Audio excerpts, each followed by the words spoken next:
अब सवाल उठता है, अगर सच में ईरान ने एटम बम बना लिया है या एटमी शक्ति हासिल कर ली है तो इससे अमेरिका की परेशानी क्यों बढ़ेगी? तो इसे भी समझ लीजिए।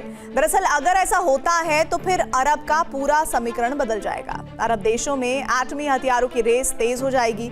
सऊदी, कतर, यूएई सभी एटम बम बनाने पर जोर देने लगेंगे, जो अमेरिका के साथ साथ पूरी दुनिया के लिए बड़ा खतरा पैदा कर सकती है। साथ ही सबसे ज्यादा खतरा अमेरिका के दोस्त इजराइल पर बढ़ जाएगा, क्योंकि ईरान और इजराइल के बीच जो दुश्मनी चल रही है उससे कभी भी एटमी जंग छिड़ने की आशंका बढ़ जाएगी। सिर्फ इतना ही नहीं, बल्कि एटमी शक्ति हासिल करते ही ईरान पर अमेरिका हमला नहीं कर सकेगा, क्योंकि एटमी शक्ति संपन्न देश पर हमला उसे उल्टा पड़ सकता है।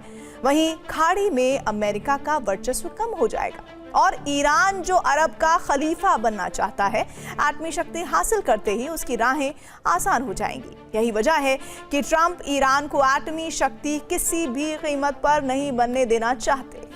दावा है कि ईरान सीक्रेटली यूरेनियम संवर्धन कर रहा है। ईरान के पास 10 परमाणु बम बनाने लायक यूरेनियम पहले से ही मौजूद है, जिसका वो अब डर्टी बम बनाने में इस्तेमाल कर रहा है। ऐसे में हमले के जवाब में वो इन डर्टी बम का इस्तेमाल दुश्मनों पर कर सकता है, क्योंकि अगर अमेरिका ईरान पर हमला करेगा तो फिर ईरान डर्टी बम से अरब देशों को निशाना बनाएगा, दुबई पर हमले शुरू कर देगा।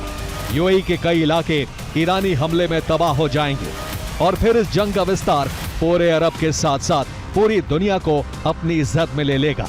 पुतिन और ट्रंप के बीच 90 मिनट तक फोन पर बात हुई, जिसमें पुतिन ने ईरान को लेकर ट्रंप को चेतावनी दी।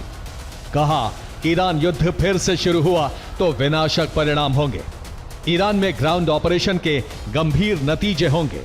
क्या अब्बास अरागची और पुतिन के बीच एटम बम को लेकर बातचीत हुई? क्या ईरानी विदेश मंत्री ने एटम बम बनाने की बात पुतिन से कही? पुतिन की चेतावनी का मतलब साफ है कि ईरान जरूर किसी बड़े मिशन को अंजाम देने में कामयाब रहा है, यानी संकेत परमाणु हथियार की ओर इशारा कर रहे हैं। ऐसे में ट्रंप की मुश्किलें बढ़ सकती हैं, क्योंकि अगर ईरान ने परमाणु बम बना लिए हैं या फिर बनाने के करीब है तो फिर ट्रंप का हमले वाला प्लान फेल होना तय है।